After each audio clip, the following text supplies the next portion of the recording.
नमस्ते मेरे प्यारे प्यारे भाइयों। एसएससी के सगरे पेपर होने वाले हैं धीरे धीरे करके। CGL, CHSL, CPO, MTS selection phase.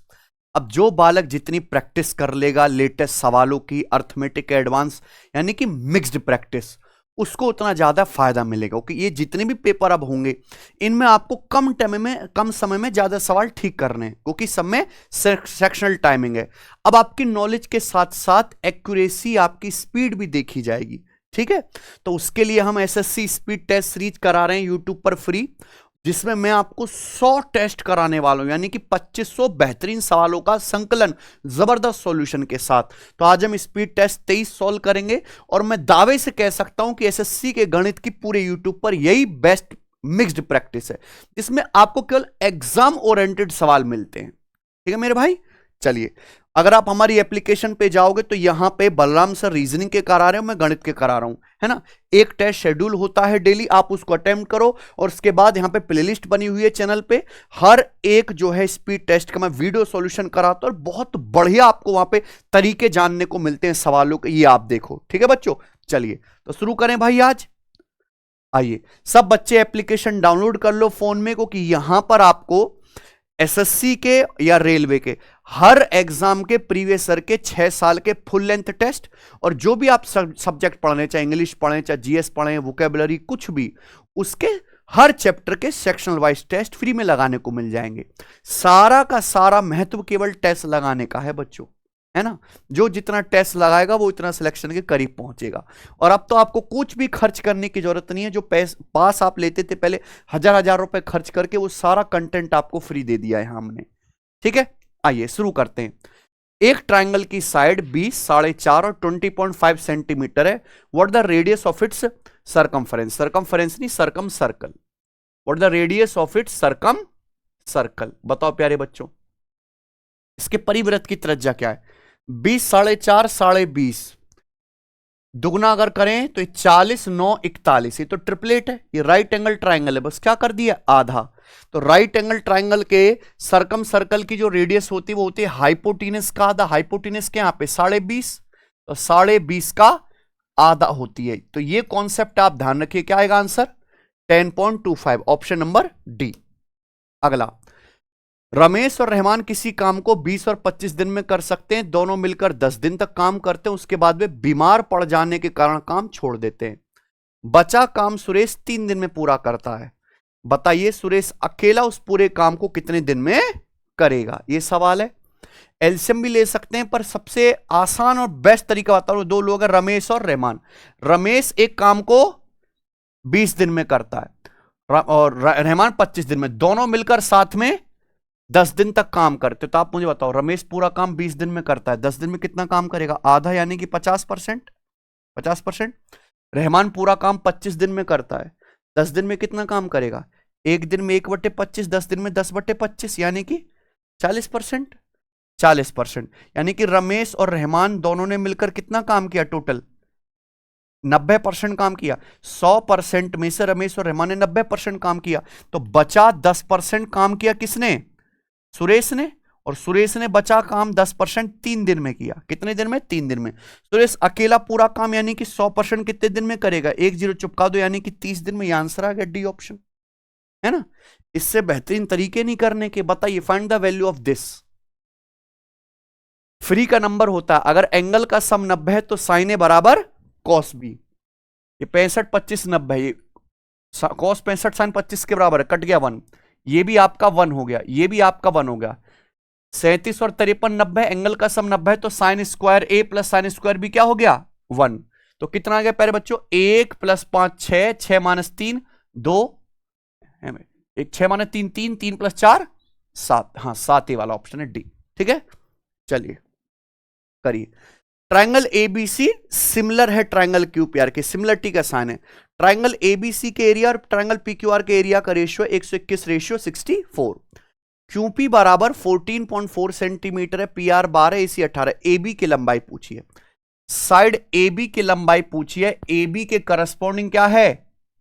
QP. तो हमें केवल क्यूपी चाहिए, यानी कि इनकी हमें कोई जरूरत है ही नहीं। अब बताओ, ट्राइंगल एबीसी और ट्राइंगल क्यूपीआर के एरिया का रेशियो ये है, तो इनकी करस्पॉन्डिंग साइड का रेशियो क्या आएगा? अंडर रूट करस्पॉन्डिंग साइड का रेशियो आएगा √, यानी कि 11:8। क्लियर है? आप बोलोगे हाँ जी सर। तो यहां पे ट्राइंगल एबीसी की भुजा AB की वैल्यू पूछिए, AB की जो भी वैल्यू आएगी 11 का मल्टीपल आएगी प्यारे बच्चों। एक ही ऑप्शन है, ऑप्शन नंबर खत्म। आपको यहां पे ट्राइंगल QPR की साइड QP की लंबाई दे रखी है 14.4, तो 8 की वैल्यू 14.4 सेंटीमीटर है। कितने गुना? 18/144, 1.8 गुना। तो 11 की वैल्यू पूछी थी ना साइड ABC में, ट्राइंगल ABC में करस्पॉन्डिंग साइड AB, ये भी 1.8 गुना आएगी, 19.8। आसान सवाल। चलिए, ABC मिलकर एक काम को X 30 और 45 डेज में पूरा कर सकते हैं। B और C एक साथ मिलकर 6 दिन तक काम करते हैं। बचा काम अकेले A द्वारा 12 दिन में पूरा किया जाता है। X का मान ज्ञात करें। बताओ, ये भी कुछ कुछ उसी तरह का सवाल है। 3 लोग हैं ABC, A X दिन में काम कर सकता है, B 30 दिन में और C 45 दिन में। B और C साथ में मिलकर 6 दिन तक काम करते हैं। बचा काम A करता है 12 दिन में। आप बताओ, B पूरा काम 30 दिन में करता है तो 6 दिन में कितना काम करेगा? 6/30 यानी कि 1/5 है कि नहीं बच्चों? इसी तरीके से C पूरा काम 45 दिन में करता है, एक दिन में करेगा 1/45, 6 दिन में करेगा 6/45। इसको लिख सकते हैं 9/45, ऊपर नीचे 9 से 9/45 प्लस 6/45, 15/45 यानी कि 1/3। तो मैं कह सकता हूं B और C ने साथ में मिलकर 6 दिन में 1/3 काम किया, तो बचा काम कितना? 2/3। 2/3 काम बाकी है और इसी बचे हुए काम को A करता है हमारा 12 दिन में। यानी कि प्यारे बच्चों, 3 कुर्सी में से 2 कुर्सी A 12 दिन में बना रहा है, तो पूरी 3 कुर्सी बनाएगा 18 दिन में। तो A पूरा काम करेगा 18 दिन में, और यही X की वैल्यू, यही तो पूछा है कि नहीं?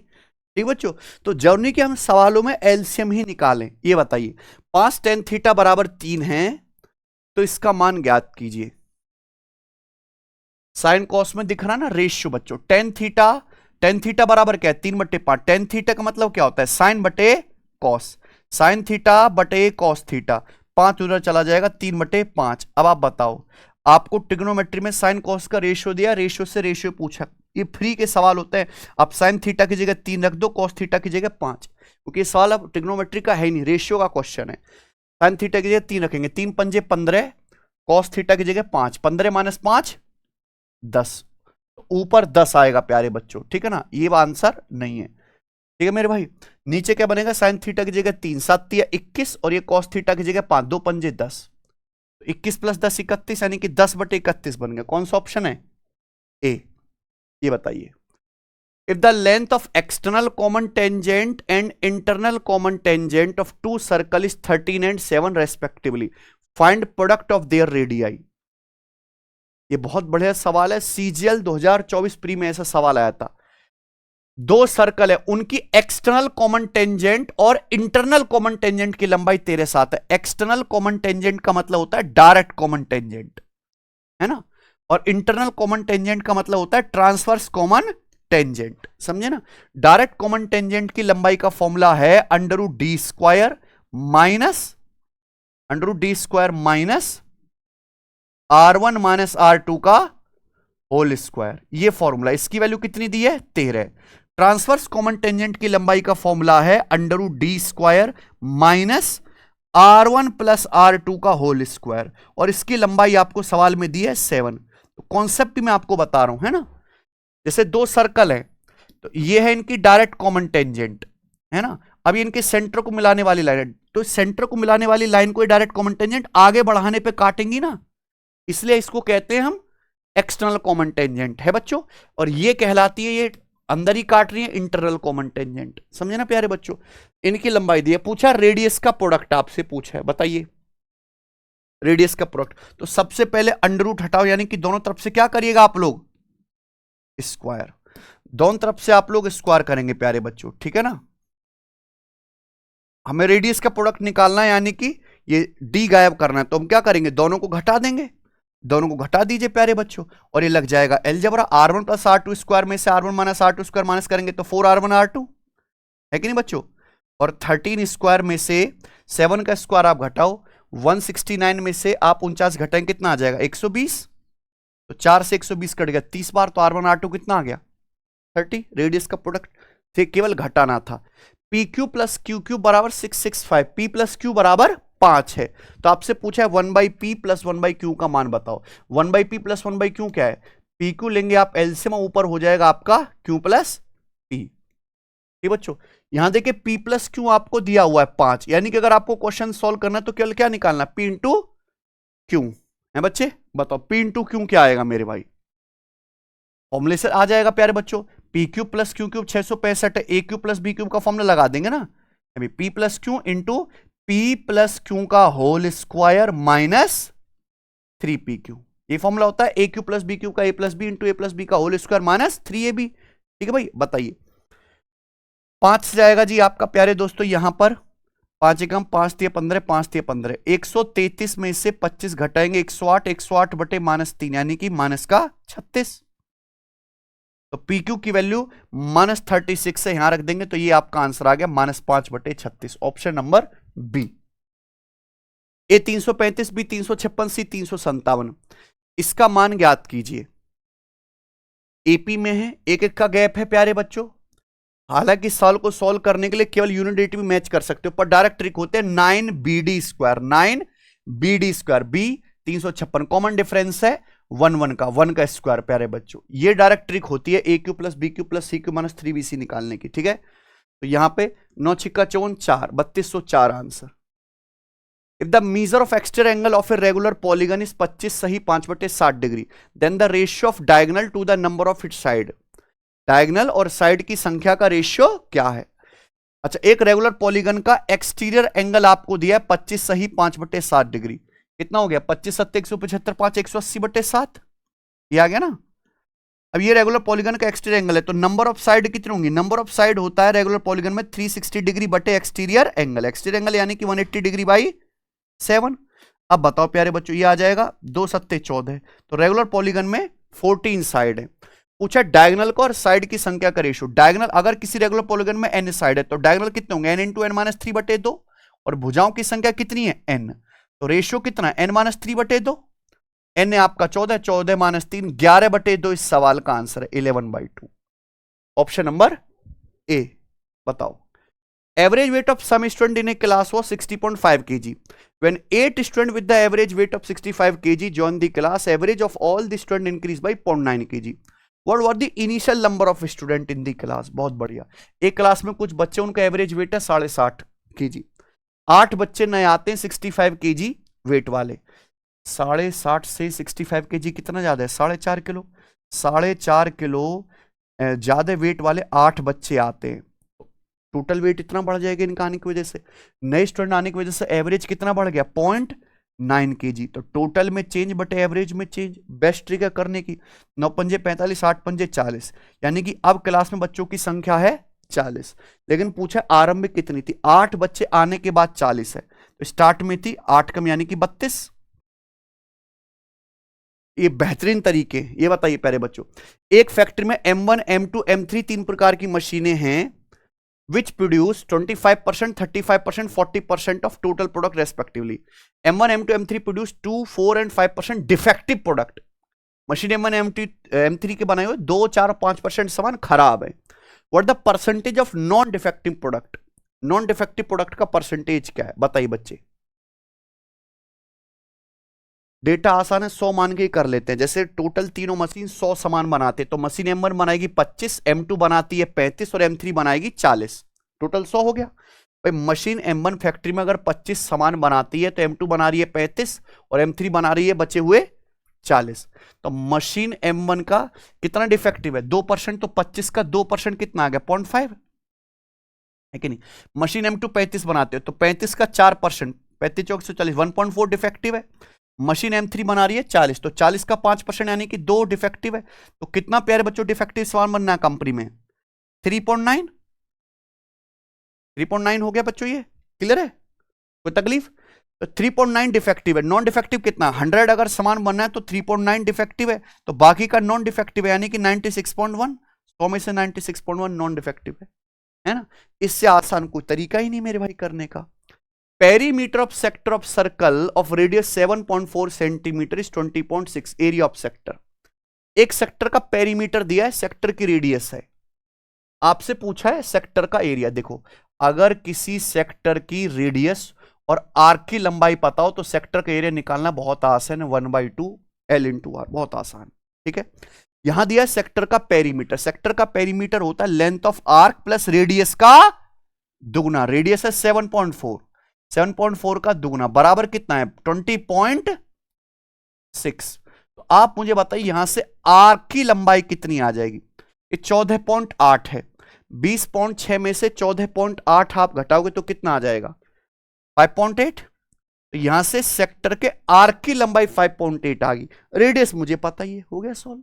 यहां पे सेक्टर का एरिया कितना आ गया 1/2, लेंथ ऑफ आर्क तो आपका 5.8 है और रेडियस कितनी है दिया है 7.4। ठीक है ना, 2 से कट जाएगा आपका 2.9। ठीक है, तो यहां पे 9 चौक 36 6 21.46। सीधा आप कर सकते हैं कि एरिया जो भी होगा रेडियस का मल्टीपल होगा। 7.4 में क्या आ रहा है 37, 37 का मल्टीपल आंसर होना चाहिए था। चेक कर सकते थे सीधा। मैंने आपको पूरा कॉन्सेप्ट सिखाया क्योंकि कॉन्सेप्ट भी बिल्ड होना चाहिए। Cot theta 28/45 sine minus cos क्या होगा। कॉट क्या होता है प्यारे बच्चों, बेस बटे परपेंडिकुलर। तो हाइपोटेनस कितना आएगा 53, 28 45 53 क्या है पाइथागोरन ट्रिपलेट। साइन थीटा क्या है लंबटेकरण, कॉस थीटा क्या है आधार बटेकरण। तो नीचे तो आपका 53 ही आएगा प्यारे बच्चों, और ऊपर क्या आएगा परपेंडिकुलर माइनस बेस, यानी कि 45 माइनस 28 17। तो 17/53 आंसर है ऑप्शन नंबर डी। बताओ a person has left a sum of 1,45,600 to be divided among his two sons aged 15 years and 13 years now. Both of them invested their shares on simple interest at 10% per annum. If both of them gets equal amount when they attain 18 year of age. जब दोनों बच्चे 18 साल के होते तो उनको equal amount मिलता है। तो आपसे पूछा है ओरिजिनल से received by younger son, younger son का ओरिजिनल शेयर बताइए। इक्वल अमाउंट मिलता है। ठीक है बच्चों, एक पिताजी के पास 1,45,600 रुपए दो बेटों में बांट दिए। एक की उम्र 15 साल, एक की 13 साल, दोनों को ब्याज मिल रहा है सिंपल इंटरेस्ट। जब दोनों 18 साल के होंगे तो दोनों को सेम अमाउंट मिलेगा, तो अमाउंट सेम कर दीजिए। तो भैया मैंने मान लिया कि जो 13 साल वाला छोटा यंगर शेयर का वाई है और जो बड़ा बच्चा है ओल्डर उसका शेयर ओ है, ये मान लिया है कि नहीं बच्चे। आप बताओ ओल्डर बच्चे की उम्र है 15 साल, जब ये 18 साल का होगा तो इसको मतलब 3 साल का ब्याज मिल जाएगा, 3 साल का ब्याज मिलेगा। सिंपल इंटरेस्ट की दर 10% है ब्याज की दर, 1 साल में 10%, तो 3 साल में कितना ब्याज मिलेगा इसे 30%। तो अमाउंट कितना हो जाएगा इसका 130%, 100% प्रिंसिपल प्लस 30% ब्याज। यंगर शेयर का शेयर मैंने वाई मान लिया, यंगर बच्चे का है बच्चे। ये 13 साल का, जब 18 साल का होगा तो 5 साल का टाइम है, इसको 5 साल ब्याज मिलेगा। 5 साल में कितना ब्याज मिलेगा 50%, 100% में 50% ब्याज मिलेगा। तो इसका अमाउंट कितना क्या हो जाएगा इसके शेयर का 150%, और दोनों को सेम अमाउंट मिलता है। तो यानी कि इनके शेयर का रेशियो आ जाएगा यहां से 15/13। बस बात खत्म। सवाल में आपसे क्या पूछा, छोटे पुत्र ने कितनी राशि ब्याज पर निवेश की थी, यानी कि यंगर बच्चे का शेयर। तो 13 यूनिट, तो 13 का मल्टीपल आंसर आना चाहिए ना। 13 का मल्टीपल भी सीधा चेक कर सकते हैं। 13 का मल्टीपल मुझे दिख रहा है ये 26 कवर, ऑप्शन बी है कि नहीं। बाकी तो यंगर बच्चे का शेयर है 13, दोनों का टोटल मिला के 13 + 15 28, कितने का 145600 का। ये आप सॉल्व कर सकते हैं प्यारे बच्चों, ठीक है ना। ये यंगर बच्चे का शेयर हो जाएगा। यदि a + b √n बराबर 29 - 12√5 का पॉजिटिव स्क्वायर रूट है, a और b इंटीजर है, n एक नेचुरल नंबर है, n एक नेचुरल नंबर है, तो आपसे पूछा है a + b + n की मैक्सिमम पॉसिबल वैल्यू। बहुत बढ़िया, a + b + n का मान नहीं पूछा, क्या पूछा है a + b + n की मैक्सिमम वैल्यू। देखो 29 - 12√5 का जो पॉजिटिव स्क्वायर रूट है वो क्या है a + b √n। तो सबसे पहले निकालो इसका स्क्वायर रूट आएगा क्या। बातें बच्चों, इसका स्क्वायर रूट है क्या, सबसे पहले तो आप ये निकालेंगे। बताओ जरा क्या है अभी 12 में 2 छिक्का 12 है, तो ये जोड़ के स्क्वायर जोड़ के 29 बनना चाहिए। तो 6 को फिर से तोड़ लेंगे, 3 दूनी 6, 6 को तोड़ सकते हैं ना, 3 दूनी 6, 3 × 2√5। स्क्वायर जोड़ के 29 बना चाहिए। 3 का स्क्वायर 9, 2 रूट 5 का स्क्वायर 4 पंजे 20, 9 20 29 हो गया। अब 3 बड़ा है कि 2 रूट 5? 2 रूट 5 बड़ा है, तो इसका अंडर रूट आएगा प्यारे बच्चों 2 रूट 5 माइनस का 3। समझे ना मेरे भाई? या फिर मैं ऐसे लिख सकता हूं माइनस का 3 प्लस 2 रूट 5। क्लियर है? अब ये इस फॉर्मेट का बना a plus B root N.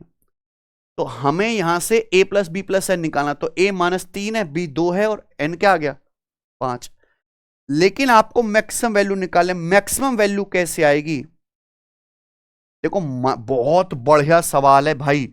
-3 को तो छेड़ ही नहीं सकते कि आप कुछ कर लोगे। ये प्लस 2 रूट 5 है, तो क्या 2 को आप रूट के अंदर नहीं ले जा सकते? 2 को रूट के अंदर ले जाएंगे क्या आ जाएगा 4 पंजे 20। आप खुद देखो प्यारे बच्चों, a plus B root N है, ये आपका a है, ये आपका b है और ये आपका n है। तो a plus B plus N कितना आएगा? a की जगह -3, b की जगह 1 और n की जगह 20। तो 21 माइनस 3 18, तो मैक्सिमम वैल्यू 18 रहेगी। यही लॉजिक था कि मैक्सिमम के लिए इसको भी अंदर ले जाके मैक्सिमम बना दो ना n को, है कि नहीं बच्चों? आइए अगला सवाल, find the value of this. इसका मान क्या होगा प्यारे बच्चों बताओ? ट्रिग्नोमेट्री का क्वेश्चन है, सेके माइनस कोसेके। आप हमारे सवालों का स्टैंडर्ड देखो, इस तरह की क्वालिटी नहीं मिलेगी आपको कहीं भी। सेके माइनस कोसेके, ये क्या है? 1 सेके प्लस 10 है, पूरी दुनिया को पता है 1 सेके प्लस 10 क्या होता है, सेके माइनस 10 है। और ये 1 कोसेके माइनस कोटे, सबको पता है क्या होता है, कोसेके प्लस कोटे। एक दूसरे के क्या होते हैं, रेसिप्रोकल, कोसेके प्लस कोटे। ठीक है, कुछ ना कुछ जरूर कटेगा, सेके से माइनस सेके, माइनस कोसेके से प्लस कोसेके, माइनस माइनस प्लस, तो ये क्या होगा 10 प्लस कोटे। और 10 प्लस कोटे सबको पता है 1/sin into cos, 1/sin into cos, या फिर सेक इंटू कोसेके जी। 3 carpenter PQR are interested with office furniture work. P can do a job in 42 days. Q is 26% more efficient than P. R is 50% more efficient than Q. Then Q and R together can finish the job in approximately. Approx बताना है। 3 लोग हैं PQR, आप direct इनकी efficiency का ratio निकाल सकते हैं ये बच्चों। अच्छा एक चीज देखो, जैसे आंसर में भी यहां पे काफी फर्क है, तो आप यहां अप्रोक्स लिख लो ना। जैसे ये टफ लग रहा है, Q is 26% more efficient then P, तो 26 को लगभग क्या लिख लो आप 25%। Q P से 25% ज्यादा एफिशिएंट है, ठीक है ना? Q is 25% more efficient then P, यानी कि P की अगर 4 है तो Q की कितनी है 5। R is 50% more efficient then Q। अब ये 5 से 50% ज्यादा है, दशमलव में चला जाएगा, दुगुना कर लेते हैं, यानी कि 8 और ये 10, 10 से 50% ज्यादा कितना आ गया 15। तो यानी कि PQR की एफिशिएंसी का रेशियो निकाल दिया, और ये मैंने निकाला है लगभग अप्रोक्स में, है ना? 26% को थोड़ा सा 25% मान लिया। अब सवाल में बोला है P 42 दिन में काम कर सकता है, P की एफिशिएंसी 8 है, 42 दिन में कितना काम करेगा 42 से गुणा, ये आया। Q और R मिलकर काम को कितने दिन में करेंगे? Q और R मिलकर काम करेंगे 10 प्लस 15 25 एफिशिएंसी के साथ इतने समय में बटे 25। ये बताओ, ये आना चाहिए है कि नहीं? तो बताओ कितना जाएगा, 25 से कम 25 और 17 है भाई, तो 25 सत्ते 175 करीब, यानी कि अप्रोक्स 13.6, 13 के करीब आएगा ऑप्शन नंबर बी। ठीक है ना बच्चे? लगभग आप कर लीजिए। 27 की पावर 127 प्लस 39 की पावर 127 को 22 से डिवाइड करने पर रिमाइंडर ज्ञात कीजिए। बताओ, ए की पावर n प्लस बी की पावर n है, पावर क्या है ऑड। अगर पावर ऑड है तो इसका हमेशा एक फैक्टर a प्लस बी यानी कि 27 प्लस 39 होगा कि नहीं? यानी कि ये संख्या हमेशा 66 से डिवाइड होगी, है बच्चों? अगर ये नंबर 66 से डिवाइड हो रहा है तो 22 से भी डिवाइड होगा, 22 से डिवाइड करने पर रिमाइंडर क्या आएगा 0। Sine theta into tan theta बटे 1 minus cos plus tan square theta minus sec square theta. तो सबको पता है sec square theta minus tan square theta 1 होता है, तो tan square theta minus sec square theta -1। ये देख लेते हैं, साइन थीटा, टेन को क्या लिख सकते हैं साइन बटे कॉस, ये टेन थीटा को हम साइन बटे कॉस लिख सकते हैं, तो साइन गुणा साइन क्या आ जाएगा साइन स्क्वायर। टेन थीटा को साइन बटे कॉस लिखो तो साइन स्क्वायर बटे कॉस इंटू 1 माइनस कॉस, और ये हो गया माइनस का 1। साइन स्क्वायर क्या होता है, साइन स्क्वायर थीटा बराबर 1 minus cos into 1 plus cos, तो 1 माइनस कॉस कटेगा, क्या बचेगा 1 प्लस बटे कॉस -1, 1 बटे कॉस हो गया सेक थीटा, कॉस बटे कॉस 1, 1 से 1 ये आपका कट गया, यानी कि क्या आएगा आंसर सेक थीटा, ठीक है ना। चलिए, the largest 4 digit number which one divided by 15, 12 and 14 leaves reminder 5 in each case. वह सबसे बड़ी संख्या बताओ जिसे 15, 12, 14 से डिवाइड करने पर हर बार 5 शेषफल बचे। 15 से डिवाइड करने पर रिमाइंडर 5 आ रहा है, यानी कि संख्या क्या होगी, 5 का मल्टीपल। यानी कि ये दोनों आंसर नहीं है, आंसर या तो ए है या सी है। हमेशा कैसे बना, ऑप्शन से। अगर किसी संख्या को 15 से डिवाइड करने पर रिमाइंडर 5 आ रहा है तो संख्या ये होगी ना, ये तो 5 का मल्टीपल होगा। दो ऑप्शन में फंस गया अभी भी है। तो अगर इसी नंबर को 3 से भाग किया जाए तो ये तो 3 से कट ही जाएगा। 5 को 3 से भाग करेंगे, रिमाइंडर क्या आना चाहिए, 2। 3 से भाग करने पर रिमाइंडर 2 आना चाहिए। तो 9, 9, 5, 5, 10, 1। 3 से भाग करेंगे 1 आएगा, यानी कि ये वाला आंसर नहीं। आंसर क्या आएगा, ये, ठीक है ना बच्चों। तो 3 से भाग करेंगे 9, 6, 6, 12 भी 3 से कट जाएगा। 5 को 3 से भाग करेंगे 2, है कि नहीं बच्चे। चलिए, n plus 15% each working for 9 hours a day can complete 36% of work in 8 days. n plus 9% can complete the remaining work in 20 days. If each of them works for 7 hours per day, determine the value of n. बहुत बढ़िया। आदमियों की संख्या दी है, work दिया है, दिन भी दिए, वर्किंग आवर्स भी दिए पर डे की। तो कॉन्सेप्ट क्या लगेगा, m1 d1 h1 बटे w1 बराबर m2 d2 h2 बटे w2। तो आप बताओ, सवाल के अनुसार n प्लस 15% कितने दिन काम करते हैं, 8 दिन काम करते हैं, पर डे 9 घंटे काम करते हैं। काम होता है 36%, टोटल वर्क 100 है, तो 100 में से मान लीजिए 36 काम हो गया, 36 हो गया। तो बचा कितना फिर, 64, 64 काम बाकी है। इस 64 काम को अब n प्लस 9 आदमी करते हैं प्यारे बच्चों, n प्लस 9 आदमी कितने दिन में करते हैं, 20 दिन में। और हर वर्कर पर डे काम करता है 7 घंटे, तो इक्वल होना चाहिए।